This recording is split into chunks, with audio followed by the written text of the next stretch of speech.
Hello guys, welcome to our channel SG English Academy.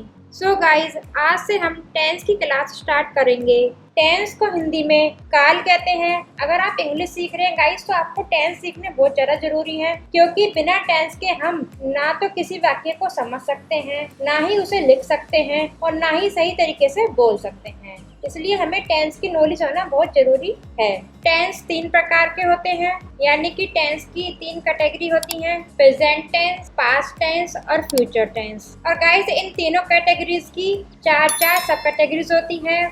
Simple tense यानी कि सामान्य काल, जिसे इंग्लिश में इंडेफिनिट टेंस भी कहते हैं। कॉन्टिन्यूस टेंस, जिसे हिंदी में अपूर्ण काल कहते हैं। परफेक्ट टेंस, जिसे हिंदी में पूर्ण काल कहते हैं। परफेक्ट कॉन्टिन्यूस टेंस, जिसे हिंदी में पूर्ण निरंतर काल कहते हैं। सो गाइज आज हम प्रेजेंट इंडेफिनिट यानी कि प्रेजेंट सिंपल टेंस के बारे में पढ़ेंगे। इसको अच्छे से समझने के लिए वीडियो को अंत तक जरूर देखें।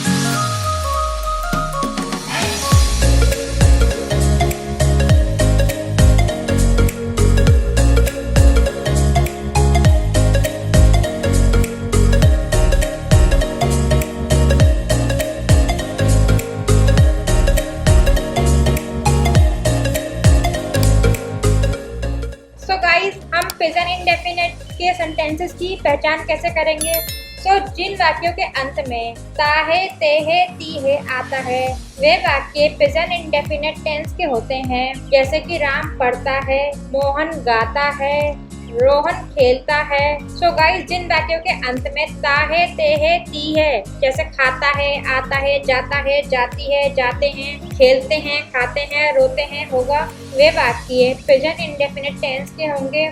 और सेकंड, अगर कोई यूनिवर्सल ट्रुथ है यानी कि कोई शाश्वत सत्य है, जैसे कि सूर्य पूरब में उगता है, या किसी की कोई आदत है जैसे कि रोहन झूठ बोलता है, या फिर कोई हमेशा होने वाली क्रिया है जैसे कि राम सुबह उठता है, राम रोज ऑफिस जाता है। गाइस इन वाक्यों में भी प्रेजेंट इंडेफिनिट टेंस का यूज किया जाएगा।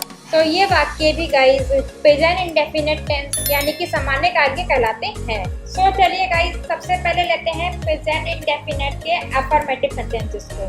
अफर्मेटिव सेंटेंस मतलब गाइस सकारात्मक वाक्य। सकारात्मक वाक्य वे वाक्य होते हैं जिन वाक्यों में ना तो नहीं का यूज होता है और ना ही कोई प्रश्न या क्वेश्चन होता है, उन वाक्यों को सकारात्मक वाक्य कहा जाता है। गाइस प्रेजेंट इंडेफिनिट के अफर्मेटिव सेंटेंस का जो रूल है वो इस तरह है, सब्जेक्ट प्लस वर्ब की फर्स्ट फॉर्म प्लस एस या ईएस प्लस ऑब्जेक्ट। गाइस सबसे पहले हमारा सब्जेक्ट आएगा, उसके बाद हमारी वर्ब की फर्स्ट फॉर्म आएगी, और वर्ब की फर्स्ट फॉर्म के साथ गाइस एस या ईएस का यूज होगा। यदि हमारा सब्जेक्ट थर्ड पर्सन सिंगुलर है तभी हम मेन वर्ब के साथ एस या ईएस का प्रयोग करेंगे, ठीक है। उसके बाद प्लस ऑब्जेक्ट, जो भी एक्स्ट्रा में होगा वो सब हमारे ऑब्जेक्ट में आ जाएगा, ठीक है। अब यहाँ पर ये जान लेना भी जरूरी है कि किन वर्ब्स के साथ एस का प्रयोग किया जाएगा और किन वर्ब्स के साथ ईएस का प्रयोग किया जाएगा। अब अगर मैं आपको बता देती हूँ कि किन वर्ब्स के साथ ईएस का प्रयोग किया जाएगा, तो ये अंडरस्टूड है कि बाकी बची सभी वर्ब्स के साथ एस का प्रयोग किया जाएगा। तो चलिए सबसे पहले मैं आपको बताती हूँ कि ईएस का प्रयोग कौन सी मेन वर्ब्स के साथ किया जाएगा। रूल नंबर 1, जिन मुख्य क्रियाओं या मेन वर्ब के अंत में ओ हो तो आप उनके साथ ईएस का प्रयोग करेंगे। गाइस यदि हमारी जो मेन वर्ब है और उनके अंत में ओ आ रहा है, लास्ट वर्ड अगर हमारी जो मेन वर्ब है उसके अंत में अगर ओ आ रहा है, तो वहाँ पर हम एस की जगह ईएस का प्रयोग करेंगे। लेकिन ईएस का भी प्रयोग हम तभी करेंगे जब हमारा सब्जेक्ट थर्ड पर्सन सिंगुलर होगा, ठीक है गाइस। देखिए जैसे गो, गोज, डू, डज, ठीक है गाइस। चलिए आगे चलते हैं। हमारा सेकंड रूल है, जिन मुख्य क्रियाओं के अंत में एस या एस हो तो हम उनके साथ ईएस का प्रयोग करेंगे। गाइस जिन मुख्य क्रियाओं या जो मेन वर्ब है हमारी उसके अंत में अगर डबल एस हो या एस होगा, वहाँ पर हम ईएस का प्रयोग करेंगे। लेकिन हमारा सब्जेक्ट सिंगुलर थर्ड पर्सन ही होना चाहिए, तभी हम इसका उपयोग करेंगे। जैसे मिस, पास, पुश, रश एक्सेट्रा, ठीक है। हमारा रूल नंबर 3 है, जिन मुख्य क्रियाओं के अंत में कॉन्सोनेंट प्लस वाई हो तो वहाँ भी ES का प्रयोग किया जाता है। मतलब यदि हमारी मेन वर्ब में लास्ट में वाई हो और उससे पहले कॉन्सोनेंट हो तब हम वहाँ पर भी ES का यूज करते हैं। लेकिन इसका कॉन्सेप्ट थोड़ा सा ट्रिकी है। अगर कॉन्सोनेंट के बाद वाई है हमारे मेन वर्ब में तो हम वाई को आई में चेंज कर देते हैं और उसके बाद ES लगा। जैसे क्राई का क्राइज, मैरी का मैरिज, ट्राई का ट्राइज। ठीक है गाइस, चलिए आगे चलते हैं। और गाइस एक स्पेशल कॉन्सेप्ट और है एस और ES के बारे में। यदि मुख्य क्रियाओं या मेन वर्ब के अंत में वोवल प्लस वाई हो तो वहाँ हम एस का ही प्रयोग करेंगे यदि हमारा सब्जेक्ट सिंगुलर थर्ड पर्सन है तो गाइस यहाँ पे समझने वाली बात ये है कि हम क्या करते हैं, हम देख लेते हैं कि भाई लास्ट में वाई है तो हम क्या करेंगे, वाई को हटा के IES लगा देंगे। पर नहीं, अगर वाई वोवल के बाद आ रहा है, वाई से पहले वोवल है तो वहाँ पर हम ES का यूज नहीं करेंगे, वहाँ पर हम एस का ही यूज करेंगे। जैसे कि say, says, play, plays. So guys अब तक हमने जाना कि किन मेन वर्ब के साथ ES का प्रयोग होगा और किन के साथ S का, कब जब सब्जेक्ट सिंगुलर थर्ड पर्सन हो तब। चलिए अब एग्जांपल लेते हैं। तो हमारा पहला अफर्मेटिव सेंटेंस का एग्जांपल है, सूर्य पूरब में उगता है। सूर्य पूरब में उगता है। The sun rises in the east. The sun rises in the east.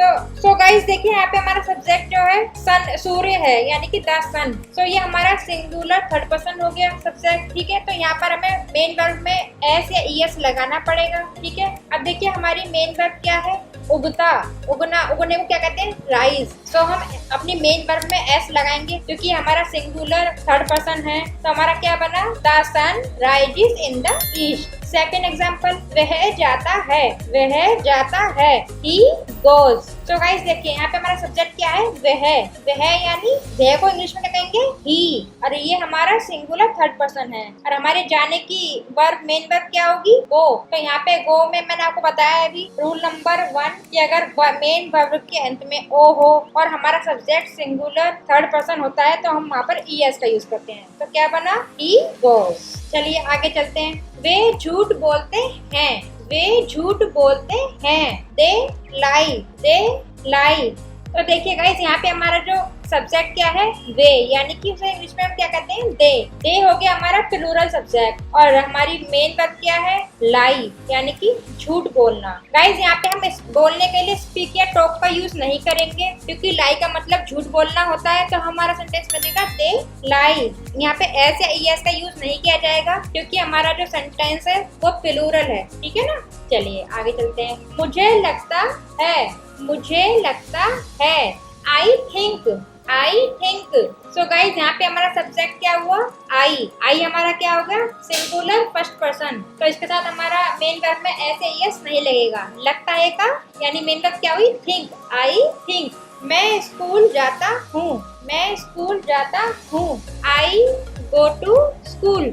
तो यहाँ पे हमारा सब्जेक्ट क्या होगा गाइस, मैं यानी आई। स्कूल जाता हूँ, हमारी मेन वर्ब यहाँ पे क्या हुई, गो। गो का फर्स्ट फॉर्म क्या होगा, go. I go to school. So guys मुझे उम्मीद है आपको एस और ES का कॉन्सेप्ट भी समझ आ गया होगा। अब आते हैं नेगेटिव सेंटेंस पर, यानी नकारात्मक वाक्य। इसका रूल क्या होगा गाइस, सब्जेक्ट प्लस डस या do plus not plus verb की फर्स्ट फॉर्म प्लस ऑब्जेक्ट। तो गाइस इसमें क्या होगा, सबसे पहले हमारा सब्जेक्ट आएगा, फिर प्लस में डस या डू आएगा, प्लस नॉट आएगा, प्लस वर्ब की फर्स्ट फॉर्म और प्लस ऑब्जेक्ट आएगा। तो गाइस देखिए डस हमारा कब आएगा, जब हमारा थर्ड पर्सन सिंगुलर हो। ठीक है, वही रूल है जो SES का था और बाकी सब्जेक्ट्स के साथ डू का यूज होगा। ठीक है, चलिए एग्जांपल देखते हैं। राम स्कूल नहीं जाता है। राम स्कूल नहीं जाता है। Ram does not go to school. तो गाइस हमारा सब्जेक्ट राम हो गया। ठीक है, ये थर्ड पर्सन सिंगुलर सब्जेक्ट है तो उसके साथ हम डज का यूज करेंगे, डू का नहीं करेंगे। इसके बाद डज प्लस नॉट प्लस हमारी मेन वर्ब की फर्स्ट फॉर्म गो प्लस टू स्कूल। स्कूल हमारा ऑब्जेक्ट हो गया। ठीक है, चलिए आगे चलते हैं। मैं पार्क में नहीं खेलता हूँ। मैं पार्क में नहीं खेलता हूँ। I do not play in the park. I do not play in the park. तो गाइस सब्जेक्ट आ गया पहले हमारा आई, फिर डू नॉट हमारी मेन वर्ब की first form, play in the park, in the park हमारा ऑब्जेक्ट हो गया। चलिए, अमन घर नहीं आता है, अमन घर नहीं आता है, Aman does not come home, Aman does not come home. So guys इसमें हमारा सब्जेक्ट जो है थर्ड पर्सन सिंगुलर है, इसलिए यहाँ पे डज का यूज करेंगे हम, और फिर नॉट मेन वर्ब की first form come to home, Aman does not come to home. चलिए, सो अब बात करते हैं इंटेरोगेटिव सेंटेंस की, यानी कि प्रश्नवाचक वाक्य।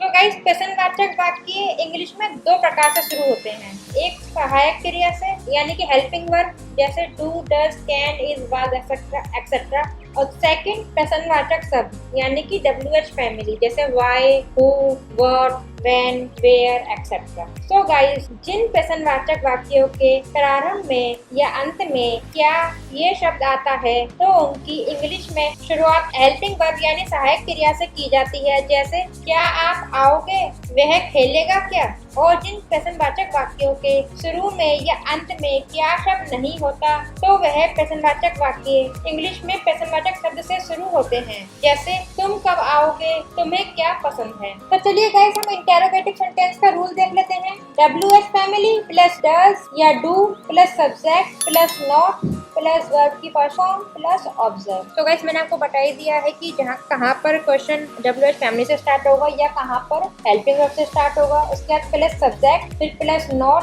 प्लस वर्ब की फर्स्ट फॉर्म प्लस ऑब्जेक्ट। चलिए एग्जांपल देते हैं। क्या आप खेलते हैं, क्या आप खेलते हैं। सो गाइस देखिए यहाँ हमारा वाक्य की शुरुआत क्या से हो रही है, यानी कि क्वेश्चन सहायक क्रिया से स्टार्ट होगा। सो गाइस आप जानते ही हैं कि आप यानी यू के साथ डू लगाया जाता है, तो क्या बना सेंटेंस हमारा, do you play, do you play.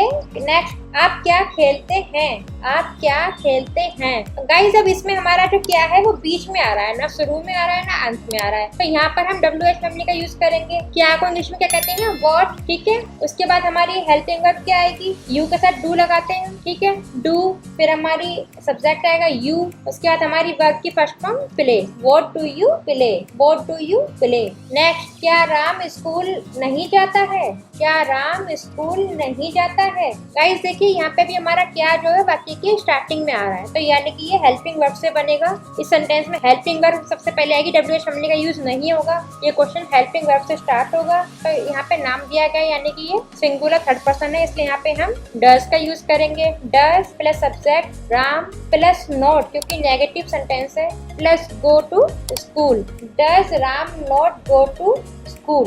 Next, Aman घर कैसे आता है, अमन घर कैसे आता है। तो गाइज इसमें जो हमारा प्रश्नवाचक शब्द है वो बीच में आ रहा है, कैसे। तो गाइज कैसे को इंग्लिश में कहते हैं हाउ, ठीक है। तो ये हमारा WH फैमिली वर्ड आ गया हाउ। उसके बाद अमन या नाम है यानी सिंगुलर थर्ड पर्सन है, तो यहाँ पे हम डज का यूज करेंगे। डज सब्जेक्ट हमारा अमन है तो अमन, वर्ब की फर्स्ट फॉर्म कम, होम, ऑब्जेक्ट हमारा home. How does Aman come home. Next, Mohan क्यों नहीं जाता है, मोहन क्यों नहीं जाता है। सो गाइस देखिए यहाँ पे क्यों आ रहा है, प्रश्नवाचक शब्द हमारा बीच में आ रहा है, सो इसकी इंग्लिश क्या होगी, why does Mohan not go, why does Mohan not go, ठीक है। सो गाइस आज आपने टेंस क्या है और उसके कितने प्रकार होते हैं, उनकी कितनी सब कैटेगरीज होती हैं, उसके बारे में आपने आज जाना है। और आज आपने प्रेजेंट इंडेफिनिट को भी डिटेल में समझा है।